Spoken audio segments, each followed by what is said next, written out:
The following content is provided under a Creative Commons license.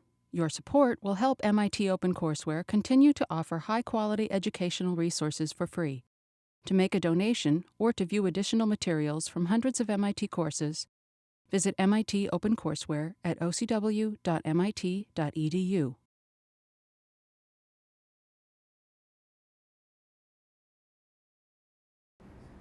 Okay, I guess we'll get started. Last time we were talking about recipes for preparing, we were talking about auditory cortex and the tonotopic fields in auditory cortex, the non-tonotopic fields. Any questions about that first lecture on auditory cortex? We're going to continue on cortex today and talk about some areas of cortex in a specialized mammal, the bat, where a lot of excellent work has been done on auditory cortex that really shows very nicely how neurons respond, at least to the selective stimuli that are emitted and listened to by the bat. So we'll be talking about bat echolocation. And we'll start out by defining the different groups of bats and talk about who discovered bat echolocation. Discovery was made just a few miles from here. We'll talk about what the signals of bats look like in terms of what they look like on a spectrogram. Then we'll talk about the specializations for processing, the emitted pulse and the return echo in the several bat cortical fields. And the second half of today's lecture will be revisiting speech sounds. We had a little bit of that at the very beginning of my lectures. We'll talk about speech spectrograms, and then we'll talk about cortical processing of speech and language, especially in the human, where we have a lot that is known about processing of language. Okay, so we'll start out with bat echolocation. These are some pretty pictures of bats. Oh, I also have some announcements now that everybody's here. So on Wednesday's class, meet at the Massachusetts Eye and Ear Infirmary, if you haven't already gotten an email. So for a lab tour, we meet at the Massachusetts Eye and Ear Infirmary, and there are directions to get there. From here, you just get on the red line going inbound toward Boston, get off one stop later at the Charles stop. And then you're going to the Massachusetts Eye and Ear Infirmary. So a lot of people get that confused, of course, with the big behemoth right next door, Mass General. So Mass Eye and Ear is a different building. It's a different hospital, but it's clearly marked, and the directions are on the website. So just follow them. So the lab tour will be within the regular class period, so 2:35 to 4. We're not going to go beyond that because people have commitments after that, and we'll, depending on how many people show up, it's likely we'll divide into groups and cycle through several demonstrations that I have prepared for you there. Okay, so questions about that? So we meet at Mass Eye and Ear on Wednesday. At that time, the assignments are due. So we talked a little bit about the assignment a few weeks ago when we talked about the Jeffress model. And you can send me the assignments by email or give me a typed printed version. And the idea is that I'll look them over and then hand them back to you at the review session, and we'll talk about the assignments and what I consider the right answers. So we did a little switch for the review sessions. So we should put this on the website if it isn't already there. But next week, Monday, we have 2 review sessions scheduled. The one on Monday will now be the one on vision. And so Dr. Schiller is going to come and review the vision part of the course on Monday. And then I'll be back a week from Wednesday, and we'll do the audition review, and we'll return your assignments then. Okay, so that's what's happening next week. Any questions on that? Okay. Okay, so here are the nice pictures of bats. They're beautiful animals. They have specializations, of course, for hearing. They have large pinnae, right? Much, much larger than other animals, especially for their size. They have very small eyes, and their visual systems are not well developed. They, of course, have wings, so these are flying animals. And many of them have nose leaves. So here's a nose cartilage that's very well developed because these animals emit sound. Their echolocation pulse is emitted, and some of the sound comes out the mouth, but some of it comes out the nose. And this nose leaf tends to focus the sound forward, because that's where the bat is interested at detecting some kind of a target, like the insect prey that most of these bats eat. So I should backtrack and say that we're really talking about 3 types of bats. We're talking about echolocating bats, of which there are 2 varieties that I'll tell you about in a minute. And we're also not going to talk about non-echolocating bats.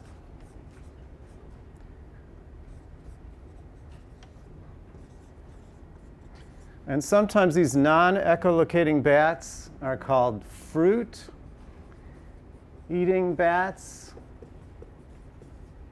They're also flying mammals, but they have big eyes, they have relatively small pinnae, and they navigate around like birds and other mammals using their visual system. So they don't echolocate. So you have non-echolocating bats that we're not going to talk about. We have echolocating bats that we will talk about. And it's starting to get confusing with all these groups. In fact, bats are a very successful group of mammals. Supposedly, there are more species of bats than all other mammals combined. It's an amazingly successful group of mammals. And mostly because echolocation has opened up a whole new vista for bats. Not only can they fly around, but they can do so at night in total darkness and find prey, their targets, their insects. So instead of being fruit eating, these echolocating bats are carnivorous. Most of them eat insects that they catch on the wing, so flying insects. But there are gleaning bats that eat insects on the forest floor. There are vampire bats that cut little holes in the top of mammals and lap up the blood that comes out. There are fish-eating bats that eat fish. There are a whole variety of types of bats, but most of them eat insects that they catch on the wing. And we'll have a demonstration of that. So these are insect-eating bats here. This one I want to point out its name for. This one is called, in the middle left right here, Megaderma lyra. So mega means big. Derma means skin, right? So named because of its big skin here. And lyra refers to lyrical or musical or something that sings. Okay, so these bats are singing. Let's look at the types of singing that they do. And this display shows the 2 types of signals that are emitted by the 2 big groups of echolocating bats. The first I want to start with is the simplest. It's called an FM bat. And FM, you have an FM radio, stands for frequency modulated, or FM. Okay, and in this graph of the FM bat's echolocating signal, this graph is called a spectrogram, and it plots the frequency on the y-axis as a function of time on the x-axis. And this echolocating pulse is the thing that the bat is emitting. It's producing and emitting. And the reason it's frequency modulated is it starts at a high frequency and modulates down to a lower frequency. And here's another one, and here's another one. Now, if there's a target out there, some distance from the bat will, this sound, this pulse that goes out will be reflected off the target and then come back to the bat in the form of an echo sometime later. Okay, so the bat, in this case of the FM bat, gets information, number one, if there's an echo, there's a target out there. And number two, the time between the pulse and the echo is an indication of the distance the target is from the bat, right? Because the sound has to go from the bat to the target, and then from the target back to the bat. And we know that the sound velocity in air is about 340 meters per second. So knowing that velocity and knowing the time between the pulse and the echo, we and the bat can get an information of how far away the target is from the bat. Now, a couple of things I want to comment here on this spectrogram. Number one, the frequency axis. You might not be able to see it, but it starts at 0, and then it quickly jumps to 30 kilohertz. And then there's 60, 90, and 120. So those are very high sound frequencies. And so in the early days, and to a certain extent, still, those frequencies would be called ultrasonic.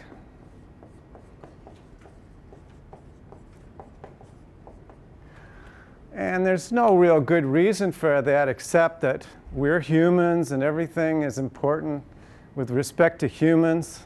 And our upper limit of frequency, as you well know, if you're a very young human, ends at about 20 kilohertz. And most of us who are in our middle or older age aren't hearing anything above 10 kilohertz. So all these frequencies emitted by the bat and the echoes coming back are beyond the range of human hearing. Okay, and in that sense, they're ultrasonic.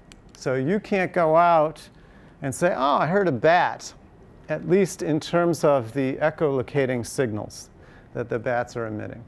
There are some sounds that bats emit that are communication sounds, and those are in the human frequency range to a certain extent. But almost all the echolocating signals are well above the upper limit of our hearing range. Now, another thing that you can see from this spectrogram is that there's a big delay between this pulse and this echo. Okay? The target is pretty far away. Generally, bats head toward targets. And this has been shown many times in behavioral experiments, especially if they're hungry. Okay, and as the bat gets closer and closer to the target, obviously the time between the pulse and the returning echo gets shorter. Okay? And as you can probably see from this spectrogram, there are a lot more pulses emitted per time when the bat gets close to the target, because the bat is interested in getting a lot of information when it gets close. Another reason that the bat doesn't emit very many pulses when it's far away from the target is if you emitted a pulse before the echo returned, you could get confused between the outgoing pulse and the returning echo. So typically, bats tend to increase their pulse rate a lot more as they get closer to their target. Okay, well, and I'm going to show you a demonstration of that I'm sure will convince you of that. So this is the type of bat we have here in New England. Examples of this are a little brown bat or the big brown bat. And if anybody has seen bats, have you guys seen bats flying around at night? Yeah, where do you see them? In your bedroom? I mean, that's where I've seen some recently, which is a little scary. Well, this view graph says it hunts in open air. Where has anybody seen them? I sometimes see them if I'm out canoeing on a lake at night or in the evening. Any other places? On golf courses, for example. And those are all sensible, if you will, places for the bat to hunt because they're very open situations. And there isn't a whole bunch of clutter, if you will, that will return echoes to the bat. If there's a moth or a mosquito out there, it might be the only thing out there on the surface, above the surface of the lake. And that's very interesting to the bat because it has one target. It doesn't have a million leaves of the forest, if you will, to get confused. So it gets one echo, it knows there's one target out there, it goes and swoops out there and it possibly eats the target if it's an insect. Okay, so let me show you, let me give you some other examples of some information on FM bats. First, I want to point your attention to who discovered echolocating bats. And I have his book here. This is Donald Griffin's book. It's called Listening in the Dark. And I'll write his name on the board.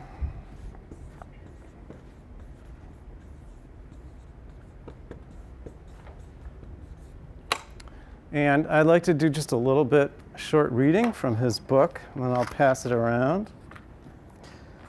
So this is the section where he talks about this discovery of bats' ultrasonic sounds.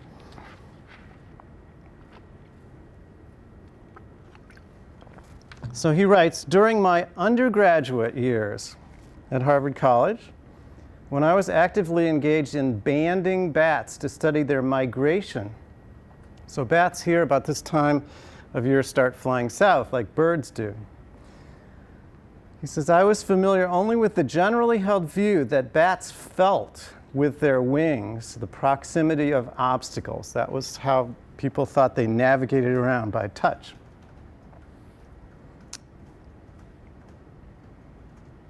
Several friends suggested that I experiment with the ability of my bats to avoid obstacles, blah, blah, blah. I decided that I should contact a professor in the Harvard physics department. That was Professor G.W. Pierce, inventor of the Pierce circuit for the stabilization of radio frequency oscillator. Pierce had developed almost the only apparatus then in existence that could detect and generate a wide range of sounds lying above the audio range. That is, from 20,000 to almost 100,000 cycles per second. With some trepidation, I approached Professor Pierce in the winter of 1938 with the suggestion that we use his apparatus to listen to my bats. I found him eager to try the experiment, particularly since he was already engaged in extensive studies of the high-frequency sounds of insects. When I first brought a cage full of bats, Myotis lucifugus, okay, that's the little brown bat, to Pierce's lab, and held the cage in front of the parabolic horn, we were surprised and delighted to hear a medley of raucous noises from the loudspeaker.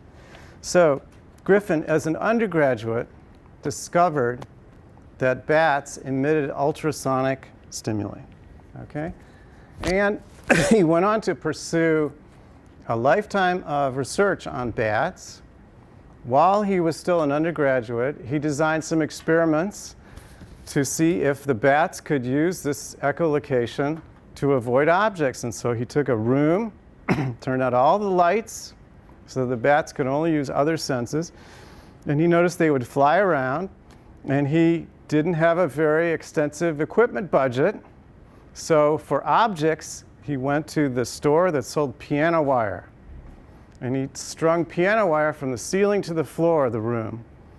And he let the bats fly around, and he knew that if something touched the piano wire, he could hear a little sound, the wire vibrating. And he had to go down in diameter to piano wire that was the thickness of the width of a human hair before the bats finally started touching the wire. They could detect objects even sub-millimeter in size. So their sense of echolocation was really well developed and very good.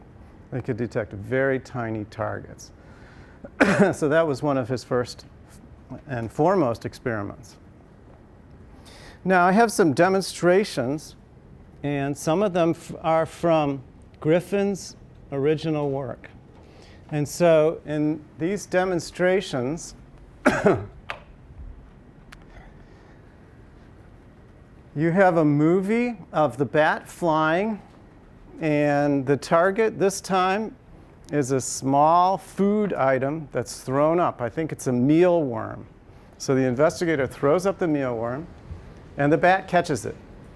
And on the audio part of the track, you'll hear some popping, and I think that's a stroboscope that's illuminating the image. You will also hear a little chirp, and they're pretty high frequency, but that is the bat echolocating pulse going out that's detected by a microphone and transformed from the high frequencies down into lower frequencies in your audio range so you can hear it. Okay? And notice that, number one, when the bat gets close to the target, the chirps increase in frequency. And number two, when the bat eats the target, the chirps stop, right? Because unlike you or me, it can't talk and eat at the same time, right?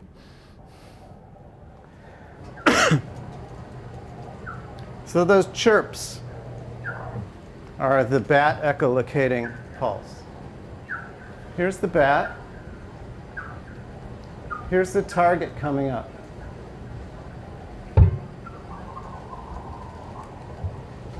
In that case, as sometimes happens, the bat missed the target, so it's falling away.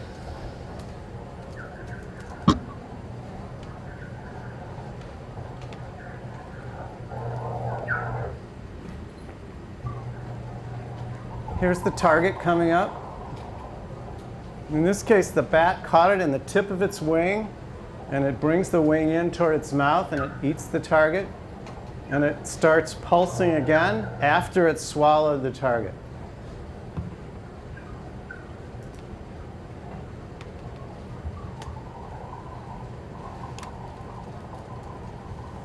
And there, I think it caught it right in its mouth without having to use its wings.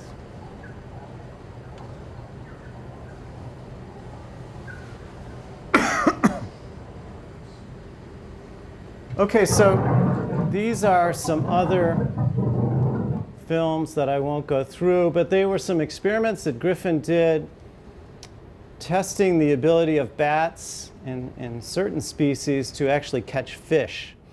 And he was mystified about this because, as we've talked about, sound and air, when it comes to a fluid boundary, mostly reflects off. So it seemed unimaginable that the bat echolocating pulse could go under the water and be reflected off the fish. So what he figured out later is that when there's a smooth surface of the water, the bats did not seem interested, but when the fish came up and rippled the surface of the water, that was what the bats were actually detecting, the little ripples on the surface of the water, just as you see them visually. There's some videos of bats catching fish here, bats hanging out.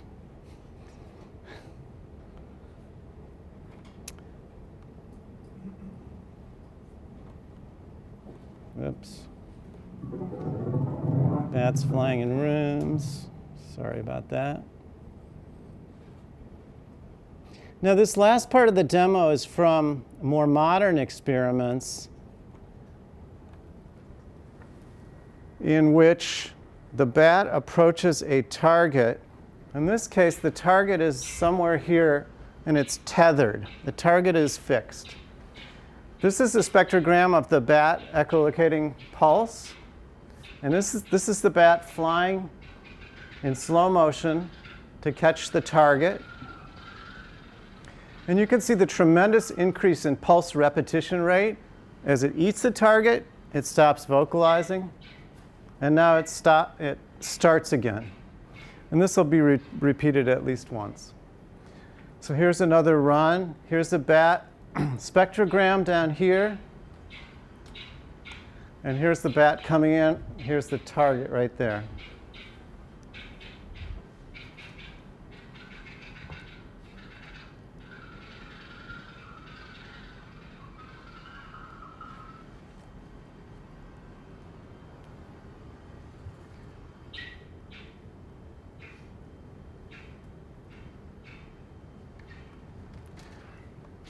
I guess I better stop that.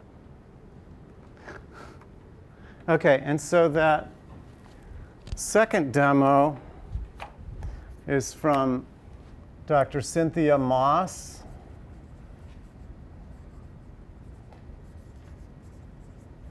Who used to be at Harvard, and now she's at the University of Maryland. And she does extensive work on bat echolocation. And so I think it clearly shows the increase in pulse repetition rate as the bat gets close to the target. Any questions on that? Okay, so those were all the first kind of bat. I talked about the FM bat. And now let's get into the second group of bats. And this group is called CF-FM bat. Okay? And these are completely different species of bats. There are New World CF-FM bats and Old World CF-FM bats. It probably has evolved several times. The echolocating pulse and echo are completely different compared to the FM bat. So in the case of the mustache bat, which is an example CF-FM bat, this is the spectrogram. Again, frequency on the y-axis and time on the x-axis. But in this case, instead of the pulse sweeping downward or a frequency modulating very downward, almost like a chirp, instead, the pulse is a constant frequency. So the CF stands for constant frequency. That just means the frequency is staying constant as a function of time. And that's this flat section here. In the case of bat sounds, just like human speech sounds, there are many harmonics. There's the first harmonic, that's called CF1. There's the second harmonic, an octave above, CF2.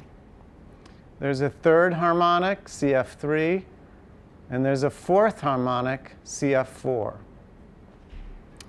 And it's conventional on this kind of spectrogram display to illustrate the sounds that have the most energy with the boldest marking here. So CF2 is the one that has the highest sound pressure level, and so that's the darkest here. These other ones, especially CF1 and CF4, are lower in level. They're not as intense, and so they're not as black on this display. And in this display of the FM bat, the pulse is very intense, and the echo is, of course, much reduced. Echolocating pulses can be 110 dB. If you measure them right at the bat's mouth, they can be very intense. And of course, the bat contracts its middle ear muscles to prevent those kinds of intense stimuli from damaging its own ears. And then relaxes the muscles when the echo comes by and its hearing is fine. Okay, so at the end of the CF portion of this echolocating pulse, there is a little FM sweep. Okay, so you can appreciate maybe that there's an FM1, a little FM2 sweep, a little FM3 sweep, and a little FM4 sweep. And it's thought that this bat uses the FM of the pulse and the FM of the return echo to get a measure of the distance that the target is from the bat. Okay? If it comes back in 10 milliseconds, and you know the sound velocity is 340 meters per second, you can figure out how close that is. And this bat can do that as well. Now, what's going on with this CF part? Well, as you can see on the spectrogram, the CF of the pulse is not exactly the same as the CF of the echo. Okay? The echo is shifted up to be a little higher in frequency in each case. Now, how can frequencies be shifted? Well, it has to do with the Doppler shift.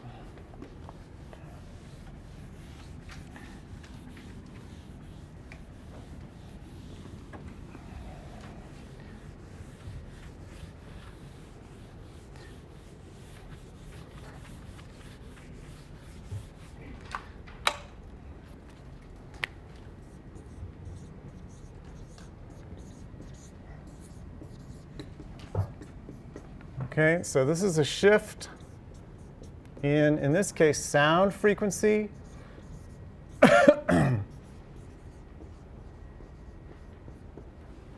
But you can have a Doppler shift for any kind of wave. For example, you can have a Doppler shift for light waves.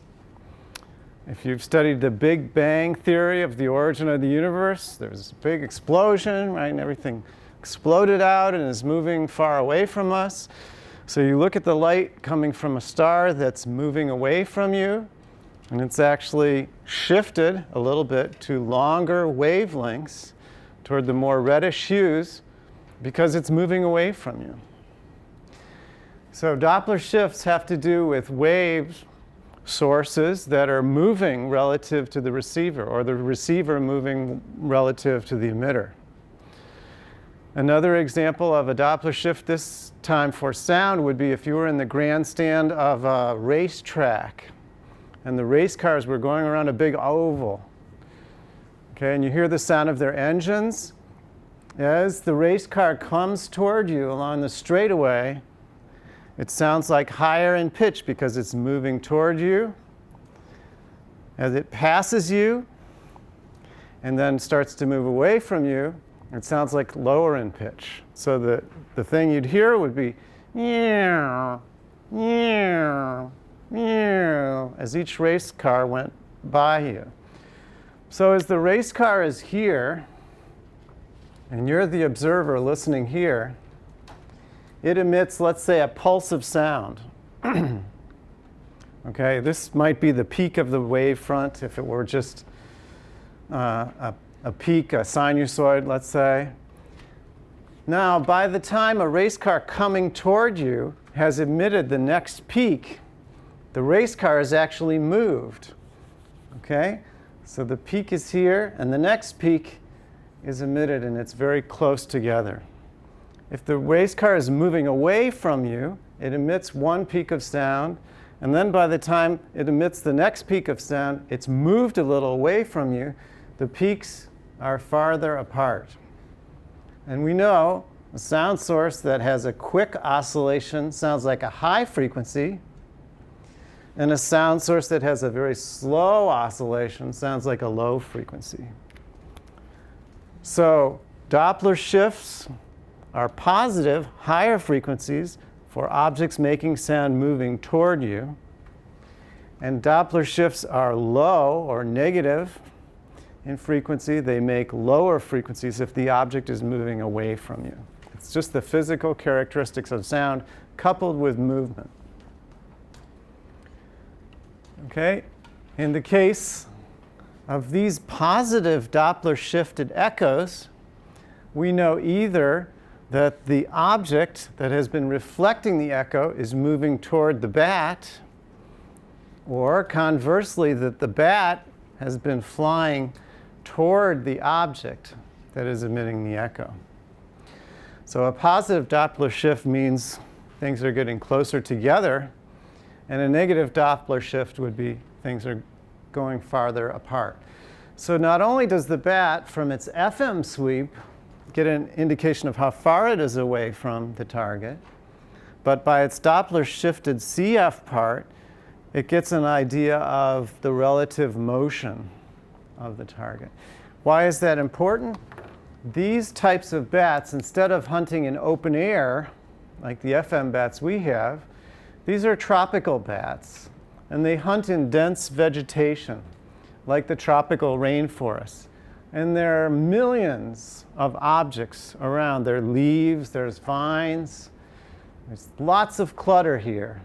What the bat is interested in is not stationary clutter, presumably things that are Doppler shifted all the same, but something that is moving in all this clutter. It's very interested in moving object because that's a life form, perhaps. And just imagine the kind of a Doppler shift that would be made by a moth first beating its wing toward you, if you were the bat, and then beating its wing downward and away from you. Okay, that's a very complicated positive and negative Doppler shift that the bat would pick up on its return echo. And that would be a very interesting target to the bat. Yeah? How do they tell if the differences in when they're They don't care. All they care is that they might be getting thousands of Doppler shifted echoes from the targets in front of them. Let's say they're flying toward a whole bunch of tropical rainforest vegetation. They're getting thousands of positive Doppler shifted echoes. And then something is moving away from them or toward them faster than the background. All they care is that it's Doppler shifted different relative to the background. They're just looking for something special, that is, something that's moving relative to the background. Any other questions on that? So you can, of course, design sonar systems, submarine sonar systems, work by sending out a pulse of sound and listening for the echo. And most of the kinds of sonar systems that we have send out a ping, which is a frequency swept signal, and listen for the echo because it's mostly interested in the distance from a target and whether there's a target out there. This is a very unusual type of echolocation, or sonar, if you will. Now, why am I bringing this up? Well, it's very interesting because the bat gets 2 cues instead of just 1. Also because a lot of work on bat cortex has used CF-FM bats. And one of the most popular has been the so-called mustache bat, I believe because it has a nose leaf that's between its upper lip, it looks like a mustache, and its nostril. So it's called the mustache bat. And a lot of this work has been done by a researcher who is still active at Washington University in St. Louis, and his name is Nobuo Suga.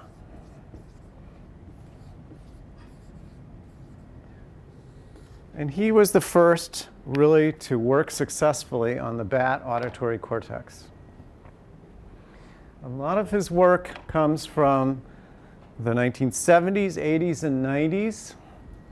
And before I explain this bottom part of this slide, let me just go on and show you the kinds of experiments that Suga did. And here's from one of his publications in the 1980s. So Suga's work was innovative because he played around. Well, first, he rationalized, okay, I could try any sound system I'd like to. I could try clicks, I could try pure tones, I could try noise, I could try speech, but why don't I try what the bat listens to over and over? It listens to a pulse, and then a little bit later, an echo. Okay, and this turned out to be a very, very wise choice, okay, as we'll see in a minute. Secondly, about the time of the 1970s and 80s, speech researchers in human speech were using synthesized speech. Of course, we all know what synthesized speech is now, but back then it was very novel. And Suga says, well, I'm going to use synthesized bat echolocating calls. And here is an example of a synthesized pulse. So this is for the mustache bat. And this is looks like CF1, FM1, CF2, FM2, and CF3, FM3. So these just using 3 harmonics.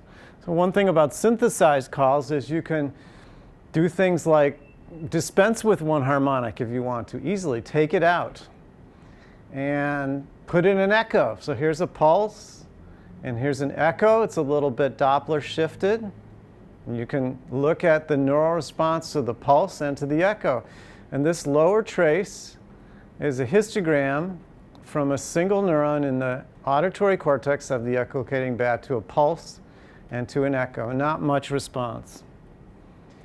Suga found that when you play a pulse and a short time later an echo, you get a huge response, and that's what's indicated here.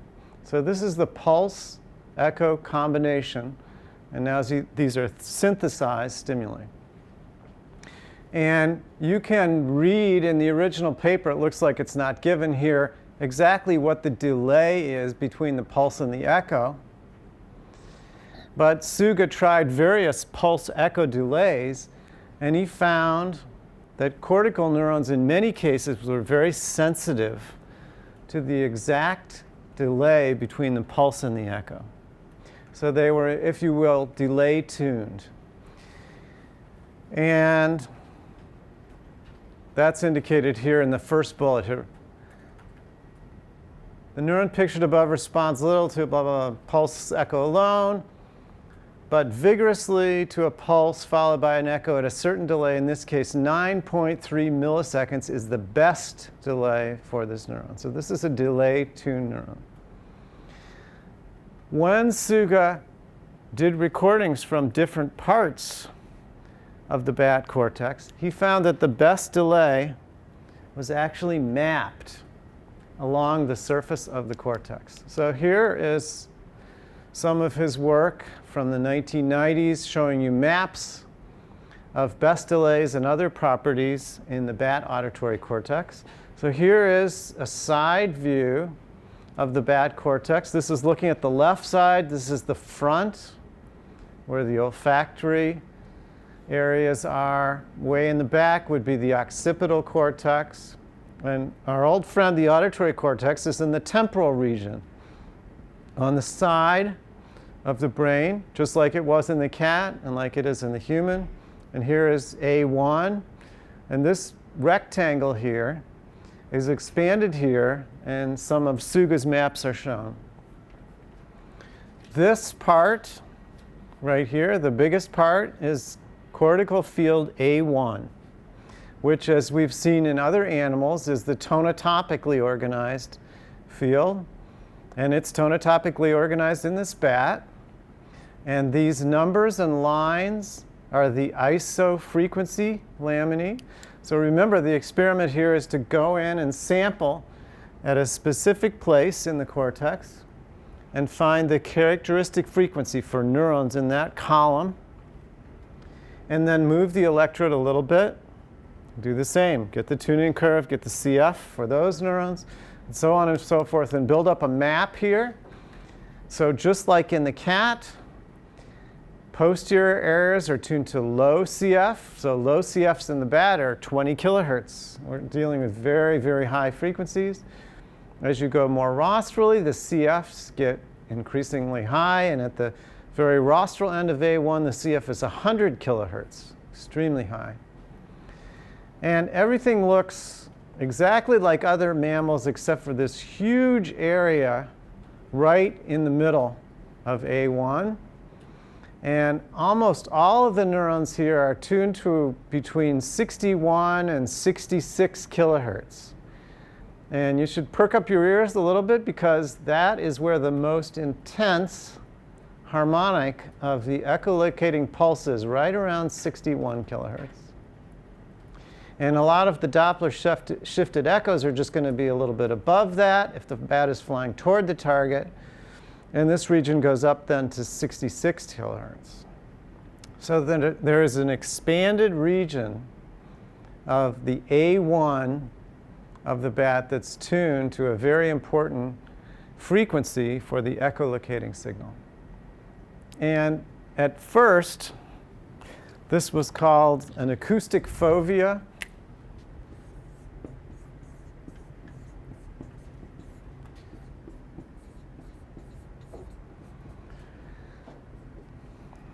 Because if you go down into lower nuclei of the bat pathway, and if you actually go into the cochlea, you find an expanded region of the cochlea devoted to these same frequencies. That is, you go along the basilar membrane starting at the highest, the most apical regions, and you march down, and when you get to the 61 kilohertz place, there's a lot of the cochlea devoted to processing that area. And so the fovea of the eye is where you have lots of receptor cells packed in to a certain part, and this is where you have a lot of hair cells packed in, or expanded region of the basilar membrane with lots of hair cells processing this small range of frequencies. So this is very much different from other mammals, and the cochlea of this CFFM bat is also very different.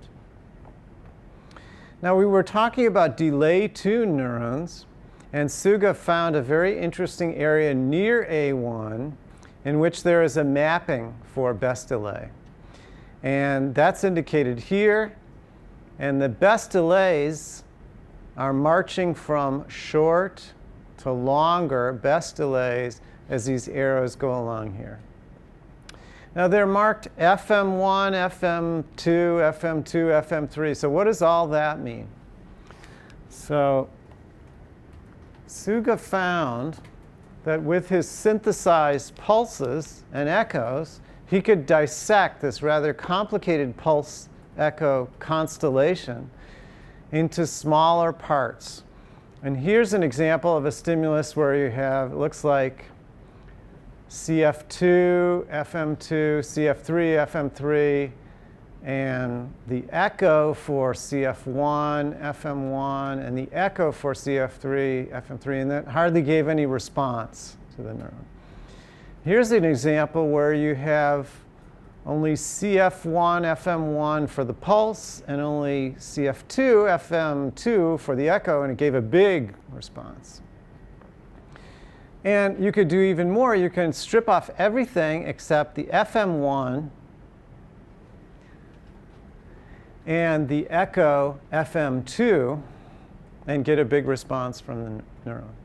So this type of neuron then would be called an FM1, FM2 best delay neuron.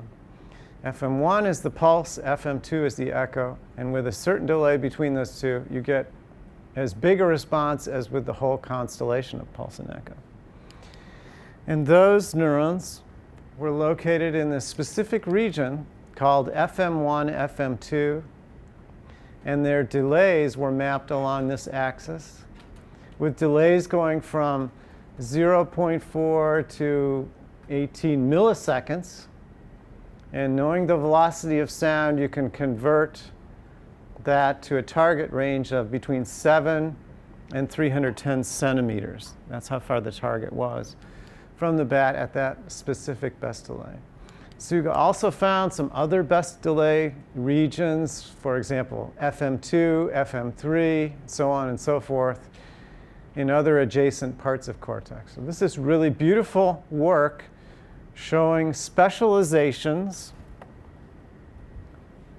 for cortical neuron response and showing mappings for those specializations in the bat cortex.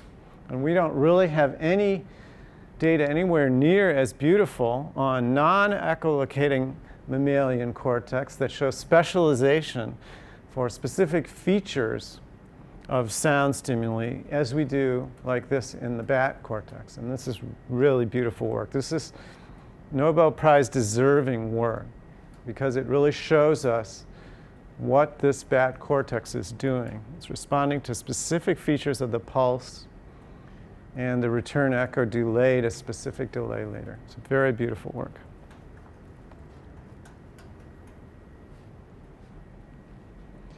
Let me just mention one other region here. Suga showed nearby a region where the neurons are specialized to certain combinations of the constant frequency of the echo, and then a Doppler shifted constant frequency of the pulse, and CF of the echo. So this is the CF region right over here.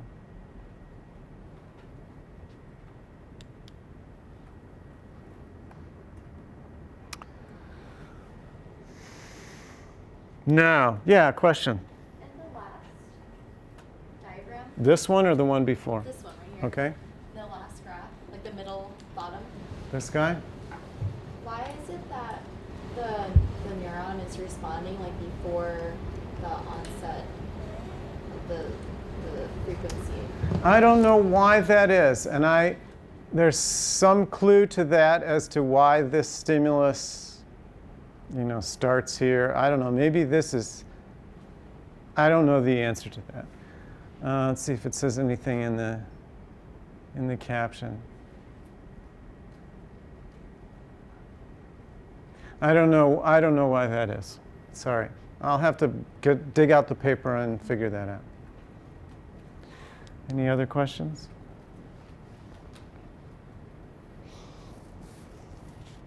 So one thing that's gone on after Suga's early work on these specializations is to ask the question, is this really happening in the auditory cortex, or is the cortex just merely a reflection of some beautiful processing at a lower level of the pathway? And to a certain extent, best delay sensitivity is found at lower levels. For example, the inferior colliculus has some best delay 2 neurons in the echolocating bat. So it probably has more in the auditory cortex, but they can arise at the inferior colliculus.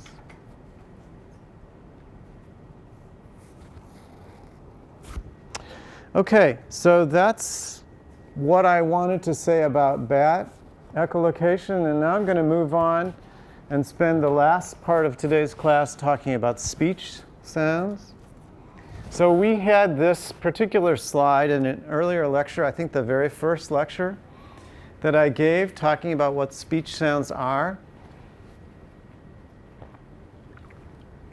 So speech sounds obviously are formed in humans by the vocal cords or vocal folds closing and opening during air flow from the lungs to the upper vocal tract. And this closing and opening of the glottis gives rise to the so-called glottal pulses. When the vocal cords are closed, there's no airflow coming out, but when they open, there's turbulent airflow, and it makes a sound. So these are pulses, and they have a whole bunch of different frequencies. So this is the waveform as a function of time, sound pressure as a function of time. And this is the spectrum showing the different frequencies that are formed. There's a whole bunch of different frequencies in your glottal pulses. Very complicated. To form different speech sounds, you do things with your upper vocal tract. In the case of vowels, you position the muscles so that your upper vocal tract forms filters that enhance and decrease some of these frequencies.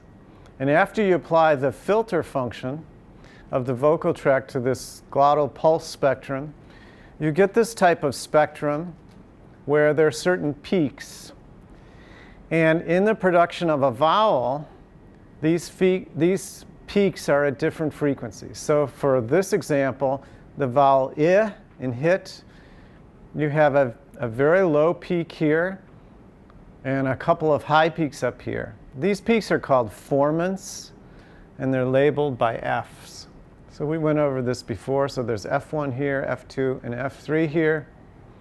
And certain cochlear implant processors, of course, try to look at the acoustic spectrum and pick off these formants and present a lot of electrical stimuli to electrodes that correspond to them in the cochlea.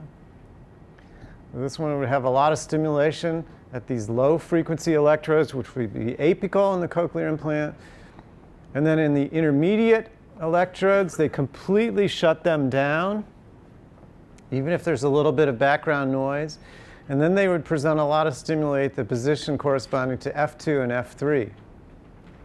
And that's an effort to decrease background noise, which is always a big problem in listening to any kind of acoustic waveform, but especially if you have a cochlear implant.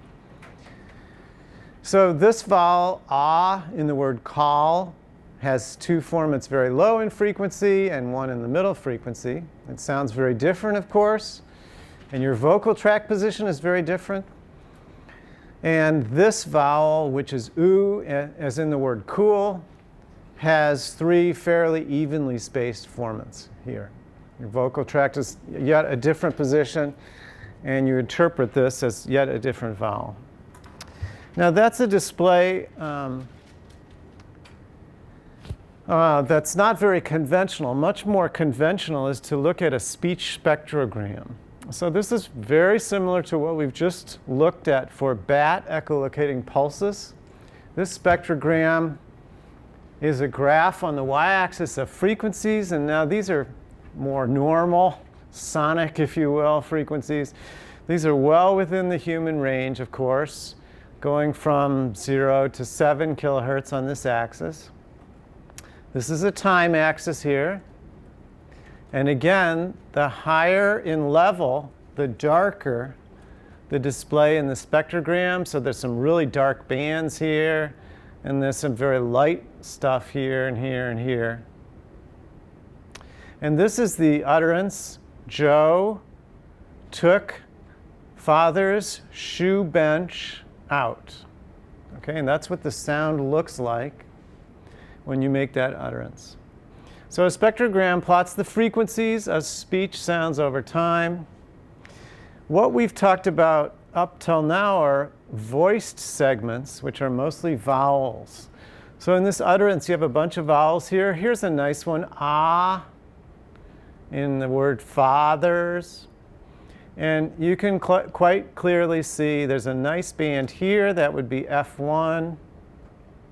That would be about at 500 hertz. F2 is about at 1 kilohertz. F3 would be about at 2 kilohertz.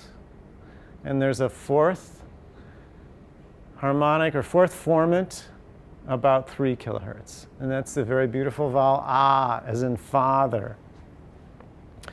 Here's another one, Joe. So O. O is a vowel where, in this case, there's a beautiful stable formant here. But here is a formant that's transitioning from higher frequency, maybe about 1.5 kilohertz, down to below 1 kilohertz. So it's Joe. And there's a higher formant here. Okay? So those are the vowels, or the so-called voiced segments. And voicing just means that there's a constant outflow of sound coming through the vocal tract. And then you can make these sounds forever. You can say ah, and you can just keep going if you want to. Of course, you don't in normal speech. Now, consonants are several types. And these are generally called unvoiced segments. Mostly consonants are intervals containing bands of frequencies, swept frequencies, and silent intervals. So, for example, one of the consonants here is F in the word fathers. And right before, at the beginning of the sound F, you go, which is no sound, right? You close your lips, you keep sound from coming out, and you finally go, father, right? And that's what's happening right here. So that's a stop consonant. You stop the vocal tract before you let it go. And the vowel T, as in took, is another stop consonant. So you're not doing anything at the beginning, and finally you go took, right? When you let go and emit the sound of T, you have a very complex frequency band that's generally high frequencies. 2 kilohertz, in this case, up beyond 7 kilohertz. Is that explosion of sound right at the beginning of the consonant took, T, as in took. Okay? Now, there have been a lot of course, studies on speech coding in the auditory nerve and the cochlear nucleus. And one of the findings shouldn't be too surprising at all. You have auditory nerves, nerve fibers that have tuning curves, right? We've been over tuning curves many times before.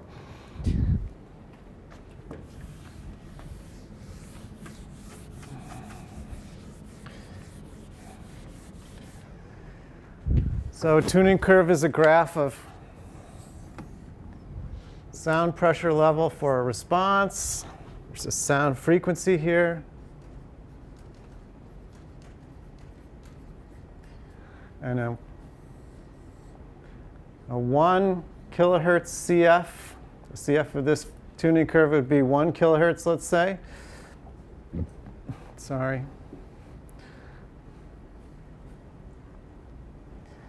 And a 10 kilohertz CF might look like that.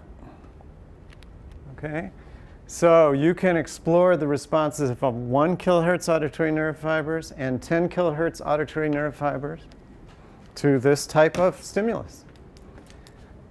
And obviously, the 1 kilohertz fibers are going to be very active during portions of this utterance. For example, there's a lot of 1 kilohertz in this O second formant here. So the 1 kilohertz fiber is going to respond like crazy there. In the vowel ah, there's a big 1 kilohertz band there. The 1 kilohertz fiber is going to respond a lot there. It's not going to respond here or here, but it's going to respond a lot at the end of the out sound.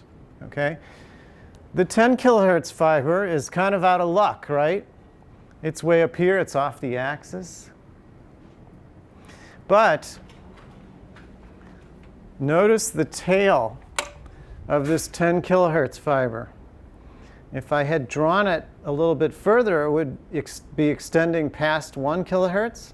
So it's certainly going to respond right in here as long as the sound level is high enough. If you keep the sound level of this utterance low down here, and the frequency is obviously down here, that 10 kilohertz fiber is not going to respond.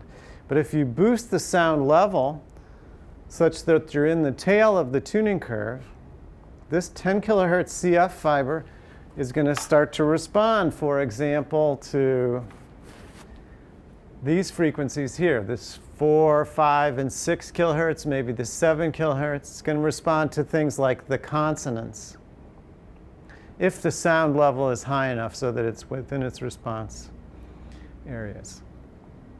So there's clear CF processing of this type of speech signal at the auditory nerve and in the cochlear nucleus. There's also phase locking. For example, these lower frequencies are within the frequency range where there's really good phase locking for the auditory nerve. Remember, phase locking falls off above 1 kilohertz, and by about 3 kilohertz, there's not much phase locking at all.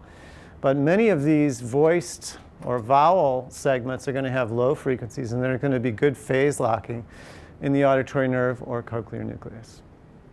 So that's just sort of a review. Think about the auditory nerve response to these speech signals, because clearly the auditory nerve is going to respond very nicely in terms of what its CFs tell it to. Now, there's been a lot of interesting work. Of course, I don't have time to get into much speech processing and language representation, but I just wanted to show you some things that relate quite nicely to what we've just gone through for echolocation. Here are some synthesized speech stimuli. Okay, and you can do this very nicely on your computer. This is a spectrogram of the synthesized sound. Frequency is on the y-axis and time, in this case in milliseconds. The very quick stimulus is on the x-axis. And there are several harmonics, very much like we had for the CF, echolocating bat sound. And there are some regions of constant frequency. And there are clearly some regions of frequency modulation. Very much like the bat echolocating signal that we just went over, except that now the modulated part of the signal is at the front instead of at the back like it was for the bat. And so right here on the third formant is a very interesting transition that's not shown in black, it's shown in white. Because in the work of Liberman and Mattingly from the 1980s, they studied this so-called formant transition. So the formant here is the vowel ah. Okay, and you have these 3 formants, 1, 2, and 3. And the transition leading up into that is either the consonant D or the consonant G. It's when it's coming down, it's the combination da, but when this third formant transition is instead going up, it's the consonant ga. Completely different speech sound. Da versus ga. No one would ever mistake them. right? And so what Liberman and Mattingly did was they varied this transition into the third formant. And instead of just having one like that or one like this, they sloped it any number of degrees, right? And when it goes, I think when it's falling, it's da, and when it's rising, it's ga, if I'm not mistaken. So what would you expect if it was right in the middle?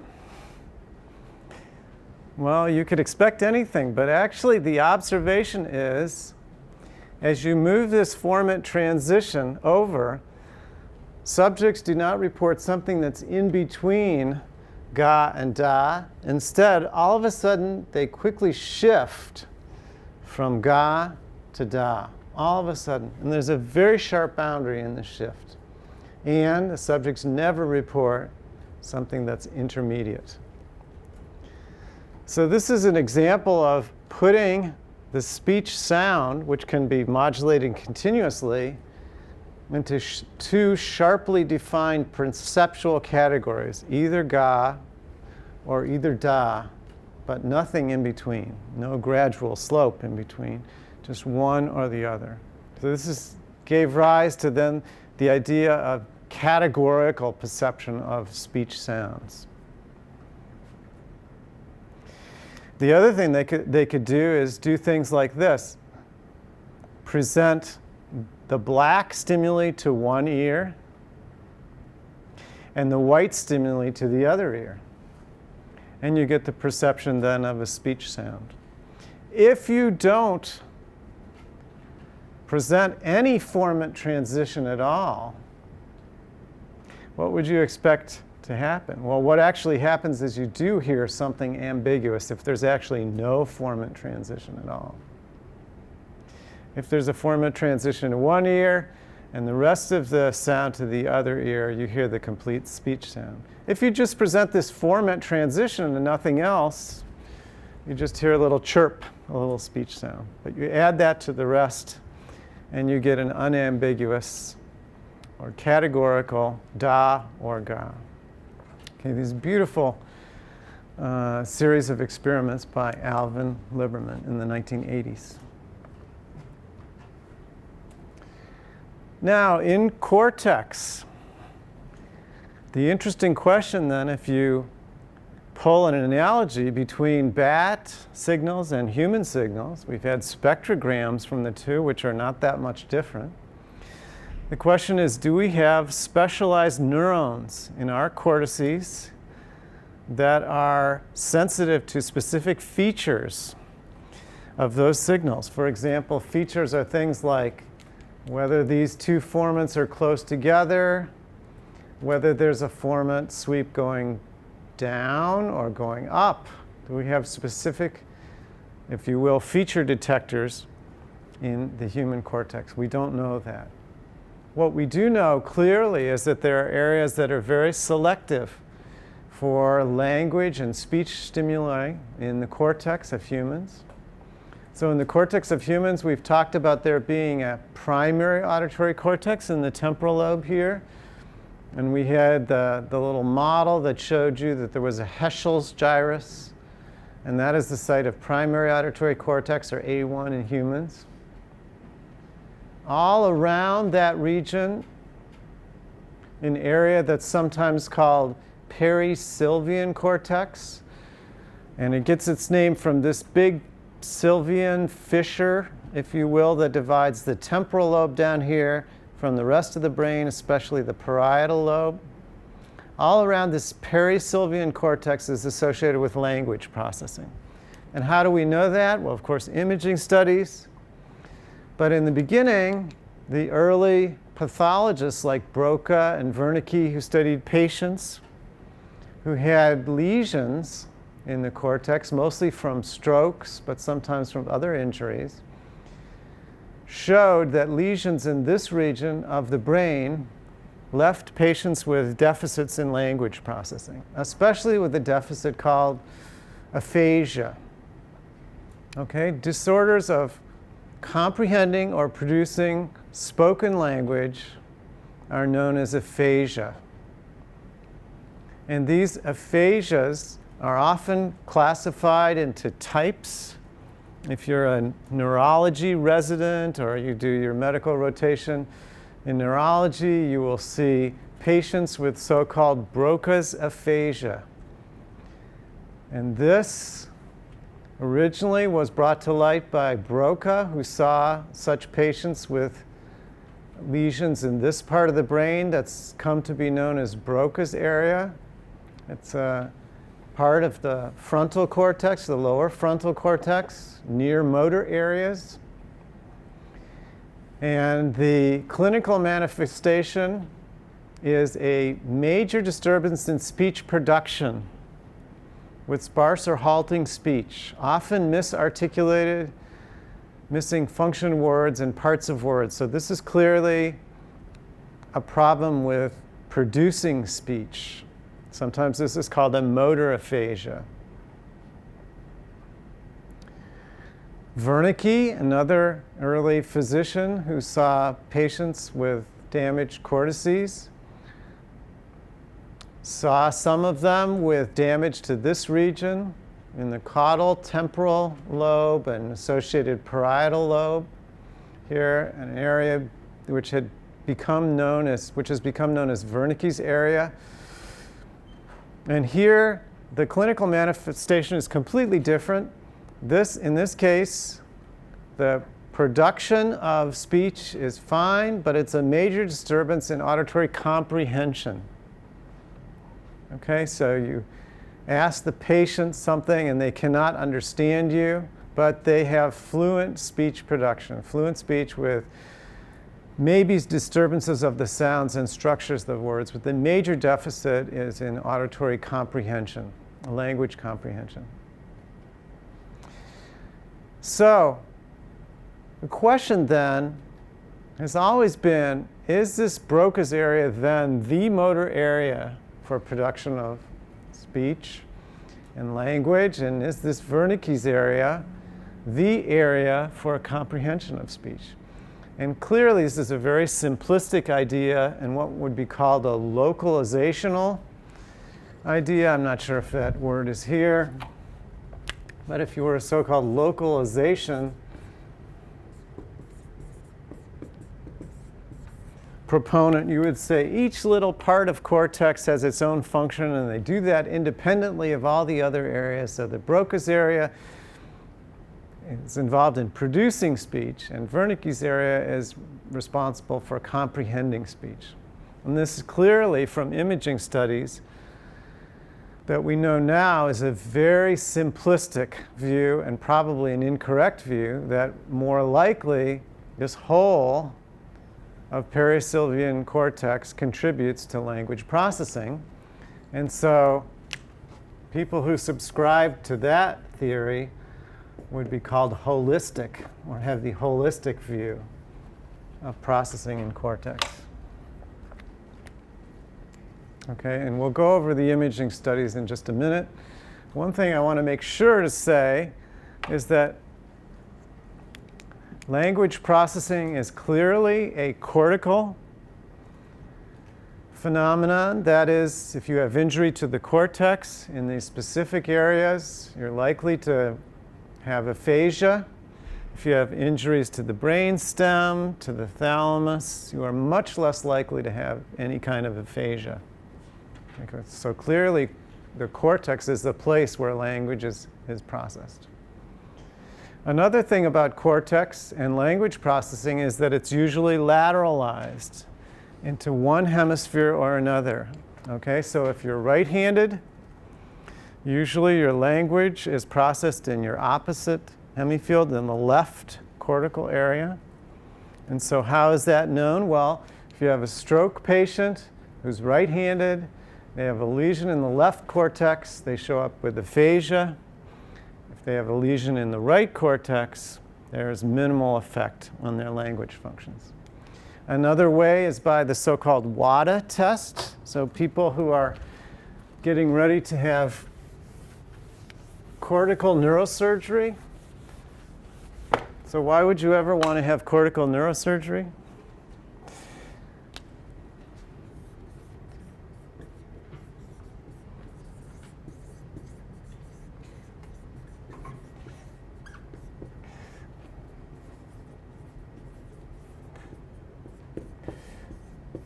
Anybody? So another big disease in the cortex is epilepsy, right? Epilepsy is uncontrolled activity, usually starting in the cortex. It's, of course, the first line of attack is by medication, but some epileptic patients have epilepsy that is not controlled by medication, and they have seizures every half hour, and it's pretty much intractable. So the last line of attack then by the neurosurgeons is to try to go into the cortex and find the part of the cortex where the epileptic focus begins and then lesion that. And this is a successful treatment. But if the surgeon goes in and lesions part of the language areas, you have a patient that wakes up as an aphasic. That's not a happy patient. So the surgeons do lots of tests before such surgery, and one is to try to figure out which hemisphere is processing the language. And so they do the WADA test. Has anybody heard of the WADA test? Okay, they take the patient, of course, and they're smart and they plan ahead. The patient is seated. Okay, and they have a carotid artery on the left side and a carotid artery on their right side. And into the carotid artery is injected a quick-acting barbiturate anesthetic. On one side, that carotid artery feeds one hemisphere of the cortex and not the other. So the patient is seated because the patient is likely to slump because they're going to have some motor problems and the patient might fall over if they were standing up. But in the test, the patient is supposed to recite from reading or from memory, and the anesthetic is injected. And as soon as that anesthetic hits the hemisphere that's processing language, the patient stops reciting. If they inject it on the correct side. If they inject it on the other side, the patient keeps reading, keeps reciting. So that's the WADA test. So language function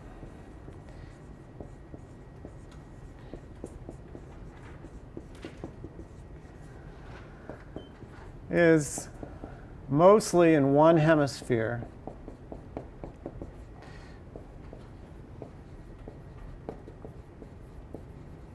In right-handed individuals. In left-handers, things are a little bit different. Left-handed individuals sometimes have the opposite hemispheric dominance. Sometimes they have language function distributed bilaterally. Sometimes they have language function on the same side as their handedness. Okay, we're talking about right-handers. Okay, and some very interesting work looking at the language areas in people. In post-mortem material has been done by Al Galaberta. So he's at Beth Israel Deaconess Hospital now. And he looked at the left hemisphere and the right hemispheres. And he looked at the very, of course, closely associated language areas, especially right near A1. And so here is, you can't see them on a side view like this, but if you cut off the top of the cortex, which you can do, this is post-mortem material, and look down on the superior surface of the temporal lobe, you see these views here. And the area that's just caudal to the primary auditory cortex is called the planum temporale. And there are clearly some left-right asymmetries in that region of the brain that almost certainly relate to language processing in that area. Okay, so there are anatomical asymmetries in the perisylvian regions. And so this is the first time in our course now where right and left makes a big difference. All along we said left, it doesn't matter if we stimulated the right ear or the left ear. Here, clearly, there is a dominant hemisphere for language. Now, finally, imaging studies have shown us a great deal about the cortical processing of language. And here's data from a PET study in which the subjects are listening to language stimuli. And these happen to be French-speaking subjects. So the last condition is a story in French. And obviously, the subjects understood this story. They could tell you what was going on. These are, by the way, right-handed subjects. And here's the imaging of the areas in the left hemisphere, which would be expected to be the dominant hemisphere for language, and in the other hemisphere, which shows a lot less activation. Okay? The activation in the areas where the subjects were listening to language they understood is the superior temporal area, superior temporal gyrus, including the temporal pole here in purple. You can't see the yellow very well, but believe there's a lot of activation here. This blue area, labeled IFG, inferior frontal gyrus, this is Broca's area. And why does it light up? If Broca's area is only a motor area, it's clearly involved in motor functions, but here is imaging results from subjects just listening, not producing language, where Broca's area lights up, is activated on the dominant side, just in a listening task.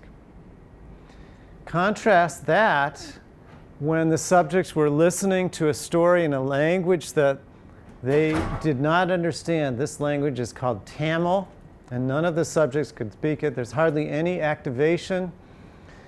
In the original, there's a little bit of yellow activation in near the primary auditory cortex. It's pretty symmetric left to right, and that's just what you'd expect if you were, for example, giving pure tones or noise. This is a nice control because presumably this language has about the same frequency content, and other factors are fairly similar between these two languages. The one difference is the subjects were not perceptually aware of what they were learning about in the story in the case of the unfamiliar language. These intermediate conditions, some of them having pseudo words and anomalous sentences, didn't light up the language areas to a great degree, but listening to a list, in this case of French words, which the subjects were familiar to, again, showed activation, I'll point out to you, in Broca's area, in the dominant hemisphere in these right-handed subjects. So again, clearly, just a listening task can light up Broca's area. Okay, and so that is a very clear example. I'll show you that these so-called motor areas, like Broca's area, are involved in listening and processing, in cortex processing of language stimuli, not just involved in motor production of speech, even though what we call clinically a Broca's aphasia has a major disturbance in speech production. Okay? And one final thing to leave you with, Broca's area tends to light up, in this case, in fairly simple stimuli, but it tends to light up in other studies in cases where the sentences have difficult grammar or complex meaning. And so the subjects, you can imagine, are really listening hard and trying to figure out the meaning of a sentence that has a complicated grammar. I think we've all written such sentences. We've all tried to read them from other writers. And it takes a lot of brain power then to decode that and figure out the meaning. And maybe that's what then happens here when Broca's area is called in, when the task gets more difficult than just a simple list of words. In this case, it lit up, and in other studies, it's clearly showing more activation when the task gets more difficult. Okay, so we're out of time. I can take a question or two.